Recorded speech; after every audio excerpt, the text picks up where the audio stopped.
here's the 10th one. And look at verse 9, because I want to get to sign number 10, because this is going to be a whole study, because most of us have grown up in a generation that's basically, we're past the Hal Lindsey generation, the whole, rah-rah, Israel's back in the land in 48, and there, the Lord's coming, and it's kind of waning. And the mainline denominations and more schools are teaching what is called replacement theology. And replacement theology was invented by St. Augustine. He was a believer. Remember, I talked about him this morning. He talked in baby talk in his sermon. But he was one of the greatest minds in history. You can chart some of the greatest minds, of course, the Lord, the greatest mind of all humans. But, Moses had an incredible mind. The Apostle Paul had an incredible mind. Read his writings. Augustine had an incredible mind. They're still trying to understand what Augustine wrote down. Calvin had an incredible mind. He had an unbelievable mind in as far as in church history, and of course Spurgeon did too. But sadly, Augustine started this idea of replacement theology in the 4th century. He did it for the sake of the emperors.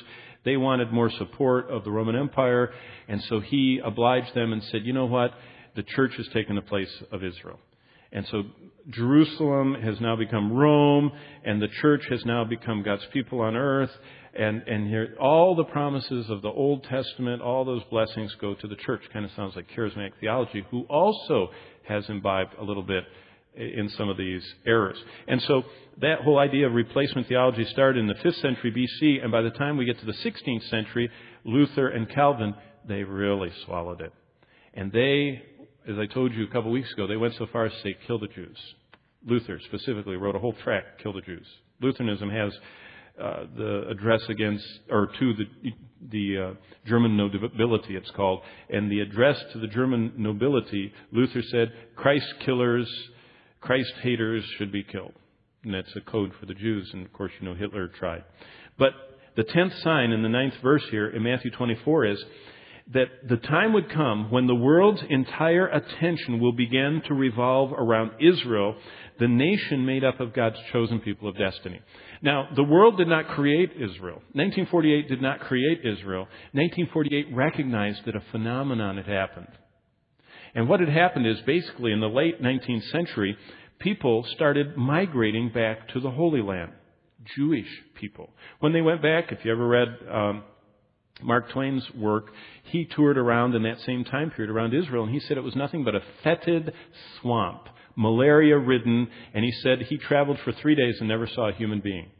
He traveled in his little caravan, and he said it was the most God-forsaken, desolate, dangerous, malaria-ridden spot. It was like a swamp. And he said, it's worthless, barren, nothing grows there, it's a rock. He said, it's nothing. At the same time, something happened. And all over the world, Jews started going back, and they started starting these little farms. And people would say, what are you doing here? They said, we don't know. We left Europe. We left wherever we were. We just want to be here. And did you know that's still happening? All over the world. They call it Aliyah. And they come back to the land. They're Jews. They're not Christians. They're not Messianic. They're Jews. And what happened is God just turned on the homing beacon. He said, it's time. And the signal has gone out, and they're just walking back. It's from 100 different countries. They've come back. Well, that has caused a problem. And the problem was everyone felt sorry for Israel, or for the Jews after Hitler, after the Holocaust, and 6 million of them were incinerated. And so Russia, no less, Russia proposed to the United Nations, give them a homeland, because Russia thought they were communist, because they lived in kibbutz. In communal. Russia thought, the Soviet Union, that they were starting a communist state. So Russia proposed that they become they cast the deciding vote to make Israel a nation. Well, that caused a problem that we need a solution to, because now God's chosen people of destiny have come back to the land. And what we see in verse 9 is, first we see a sign of the global hatred of the nation of Israel and the Jewish people. Matthew 24:9. Then they will deliver you up to tribulation and kill you, and you will be hated by all nations for my name's sake. Now, rule of textual interpretation. There are laws, canons of textual interpretation. That's how you understand the Bible. One of the canons of textual interpretation is that the first line of understanding of Scripture is not what does it mean to me. That's a bad one. To me, the first canon is, what did God mean when He wrote to whoever it was He was writing to at that moment? Who was Matthew 24 written to? You say every line in the book is written to me. That's a secondary interpretation. What's a primary? Jesus, look back at chapter 24, verse 1. Jesus went out, departed from the temple, and His disciples came and showed Him the buildings of the temple. So we're talking about Matthew 24:1. We're talking about a historic moment in the Passion Week, in the last week of Christ's life, where Jesus is sitting on the side of the Mount of Olives, looking down at the glistening Herodian temple complex. And all those buildings covered with gold and white marble were just exquisite. Josephus tells us they were just blinding. When the sun hit them just right, you couldn't even see because it was so much gold it reflected back. And Jesus said to them, do you see all these things? Assuredly I say unto you, not one stone of the temple buildings are going to be left sitting on top of another that won't be thrown down. In about a week, there's going to be a whole bunch of people from here sitting actually next to a pile of those stones that were thrown down that are still left there. The Romans systematically pried every stone. There is not one stone of the temple complex, the buildings that were sitting on that mount that are left standing. Not one. The Romans, why? Why did they pry them? Because they were covered with gold, and when they burned, the gold went into cracks. And they just took their crowbars and took every stone apart and took the gold out from between them, and they threw them down.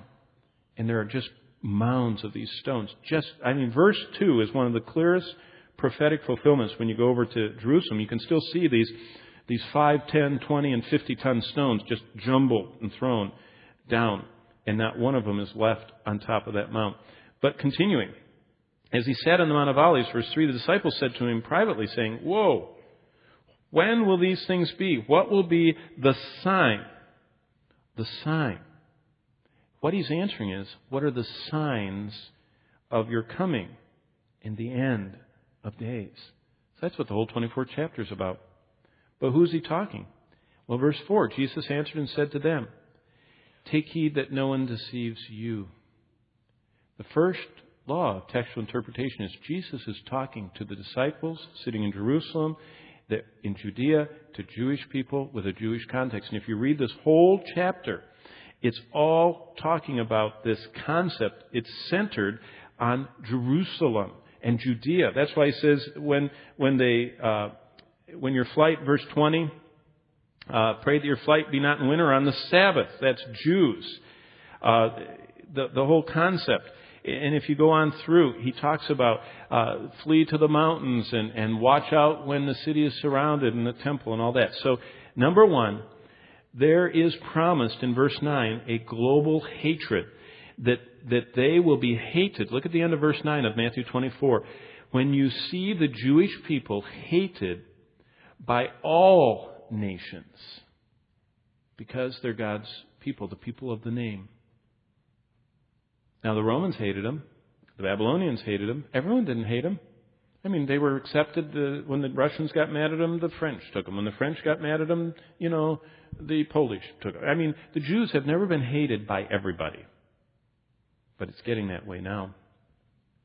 Who would think that by 2009 there would even be a single Jew left to be hated, except for God's divine hand protecting them all these centuries?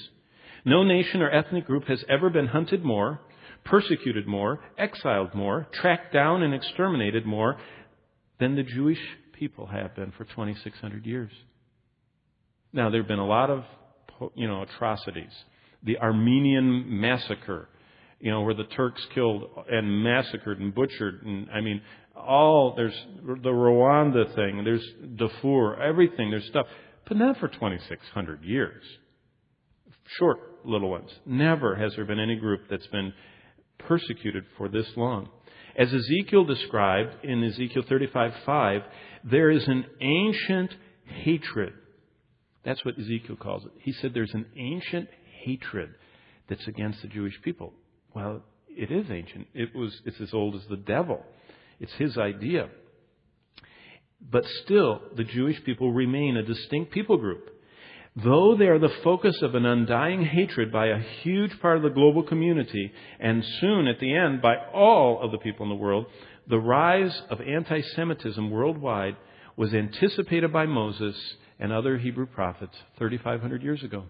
I mean, Moses said that they're going to hunt you, and that's just been the last 2,600 years, but it's getting worse.